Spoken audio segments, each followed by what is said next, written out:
Nobody is coming to save you. Your parents are going to die. You may or may not have the career that you want to because you didn't work on it, and you're like this cat over here, very innocent looking because you don't really know what's going on. But I'm here to explain to you from what I know and how I gather and how I view the world that nobody is really going to come to save you, and you kind of need to be a little bit narcissistic at times. Let me explain what I mean by that.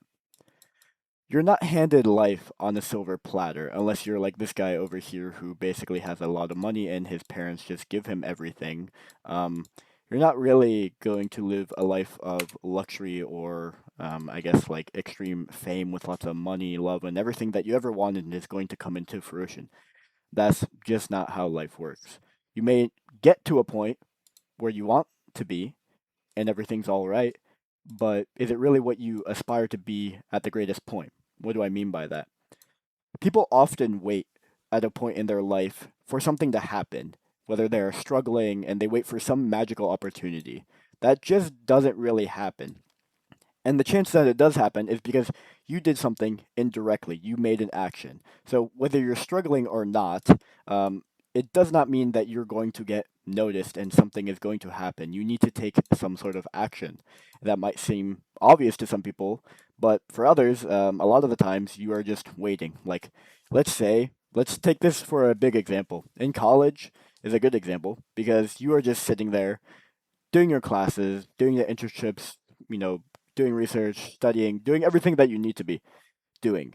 Is that really everything that you should be doing at the end of the day, though? There are a lot of other things important in life besides school, right? How do you balance all of those things? Well, that's something that you should consider. So, while you're waiting, nothing is really happening. You're sitting here doing your classes and stuff. That's progressing in some sort of way. But is school everything in life? No, definitely not. So while you're waiting, nothing is going to happen. Nobody's going to come for you. Nobody's just going to pick you up and place you on this guy's couch or sofa over here and give you $1 million if that's what you think is successful. Your career, money, love, and fame, all of that is not handed to you. And you're kind of just probably look at me like, okay, what the hell? Yeah, I know that. I have to work hard. But are you actually doing the things that you intend to be doing every single day and actually working towards it? Probably not, and that's probably why you're watching this video. Because you don't have unlimited amount of time. You need a lot of time to do these sort of things, and that's part of the process. Everyone's not handed everything on a silver platter, so get a grip on that. Like, do everything that you intend to do in life and do it now, because nobody's coming to save you, right? Let's give an example. LeBron James, right? LeBron James is a really good example for two reasons. One, he basically grew up in a very harsh environment. And from that, he was able to perfect his skill in basketball. And now he's regarded as one of the best basketball players of all time. Now, was it always like this for LeBron? No, he had to bust his ass hard in order to be able to do these things. And his mom, sometimes she didn't eat and would give him food so that she would be able to have a son that would grow up and play basketball to be professional one day and hopefully support her. Maybe she was looking long term or, she was just supporting her child. That's the right thing to do, right? So, some good traits about LeBron, this is in Akron, Ohio, is where he's from. He established like a monastery or like a place for other children because he grew up in public housing. And, his mom recognized, oh, he might be really good at basketball and he's been playing for a long time. So, other people will support you because it is the inherent good of that person to do so, especially if it's your parents. But they're not always there for you, right? But in this example, parents are going to support you. Sometimes they don't. But, there are other examples. There's like Elon Musk who, does a lot of these tech things. You have either like presidents, presidents as well, when they go into office, they don't just get there by accident. It's really hard to become a president of, a country or dictator or whatever it may be without the right influences, people, and connections and stuff. And often you might not get born into that situation where whether you want to have the change or not for that country. So that's like another example. But good general traits of these people that they have in common is that they don't give up. That is the biggest thing. Just don't give up. And I don't mean that in like a literal sense, like, oh yeah, just don't give up, just keep doing it. Like, don't give up. Like, whatever you pick and whatever you choose to be extremely good at, or whatever it is that you aspire to do, don't give up. Because all the best people in the world, even through whatever the hell they have been through, hell and back, they have always managed to become some of the best in whatever they do. So that's one thing. Another thing is they're always future forward looking. They're always looking into the future about what it is that they can do or what the future holds for them or how they can make a future that is better based on their goals. And for LeBron, that is pursuing many different endeavors. So for him, it's providing, public subsidized housing. He also has a LeBron Foundation and stuff like that. Another thing is, he also blocks out all of the hate. Don't let hate get to you. Block people who are just going to hate on you for you trying to do something good. Because for yourself, nobody else is going to come save you. So you need to build that foundation, whatever it is for you to complete a goal. Doesn't matter what the hell other people are saying. You're going to go right past them at the end of the day. And you always take the opportunity to learn because when you're always learning, you're getting better at everything and you're progressing towards your goals. Um, like like I said, like every successful person has always found a way to be good at what they do, succeed, and accomplish their goals. And they're no longer left alone because they have a whole bunch of other people because they work so hard. Nothing is ever too hard. You're just lazy, right? And that's the other thing. Abuse time. If you're young and you're watching this and you're looking at, what the future holds for me, stop being lazy. I don't know, whatever it is that distract you. If you can't manage your attention, you cannot manage your time effectively. And time is the most important asset that we basically have in our life because it dictates, from start to finish, whatever we classify as time, a 24-hour day, bits per second, whatever, the time movement, it's all we have to do all of these things that we want to in life.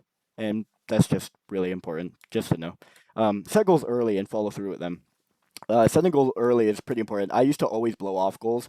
I would always be just like, oh, like, why do I need to set goals? And I would be like this cat over here. I'm just like, I'm just gonna go through college and do all this other things and do the right path and stuff. But then I started to realize there's a lot more important things in life than just going to school and actually meeting people and how the world actually works and functions. It's a very social world. So set those goals. And I guess like a few that I would start with is manage your time. Manage your time. That's a big thing. Manage your time. The second thing I would do if I was just starting is uh, look in the future. What is it that I exactly want to do in the future, and how can I accomplish it? And so that would be my first. That would be my third one. How can I accomplish to how? How would I do that? Those are the basic things. Because once you can control this, you're able to do two and three. If that makes sense. Another thing is people are afraid to go outside of their comfort zone. When I first started making videos, I blocked everyone and I was really just like anxious and like people would make fun of me, and they did. And I still continue to make videos because I don't really care because I find these things interesting and I like to do it. Now, people want to do something, but they're afraid of the discomfort of the people around them. And that's another thing. Don't give a shit about what other people say about you or what they think. That doesn't matter. You're going to go blow right past them because they're not going to be doing anything. And that leads me to my fourth point. But first, I want this quote. This quote is really good. I don't know where I heard it from, but it says 20 years from now, you'll be more disappointed by the things you didn't do than by the ones that you did do. I think I wrote that wrong. Anyways, that's pretty accurate. Like you will regret a lot of the things that you didn't do, and as you're younger, and then as you get older, you'll be like, man, I'm glad I did that, or man, I'm glad I didn't do that, because that'll hurt you. Like in the long run, if you didn't do something earlier, versus later, it's going to be really impactful. But yeah, the fourth point that I want to make, or I guess I kind of skipped over it. I guess the second point, I skipped over it and I went to the third one automatically. But the second one is just start doing. Stop saying and start doing. Complaining is not doing it. Going on the laptop and applying to a job maybe is not doing it or is doing it for you, whatever your goal may be. But complaining, looking at other people, aspiring to do something in some sort of way is not actually doing the thing. Start doing the thing that you have listed on that notepad. Start doing the thing that you think is extremely important for yourself. Start doing the thing now. Don't care about what other people think, just start doing it. For me, about a year ago, I started my first LLC. Nobody else in my family had ever done an LLC before. I created it, and I had no help basically from anyone.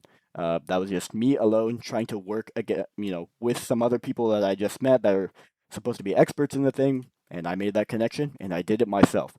So, and other people were like, "Oh man, you're doing too much. It's like you need to relax." Yes, I do agree. There's something that I do agree with people that say, I hate to be, the David. I put this here because I hate to be David Goggins in this video, but there's something that I do agree with is that life can be slow or fast. But you should also do the following: enjoy life, but work hard as well. And what do I mean by that? You can live life slow, which is you take whatever traditional route it is and enjoy your life that way. Or you can be fast and exhaust all of your energy, time, resources, and I don't know whatever materialistic other things into something and accomplish it early so that you can have a fulfilling life later. And that tends to be like the stereotypical like mindset right now. You could also just enjoy life, but also work hard at the same time. Everyone else in the history of mankind that has been quote unquote successful for what they've done has done basically this. That is exactly what they have done.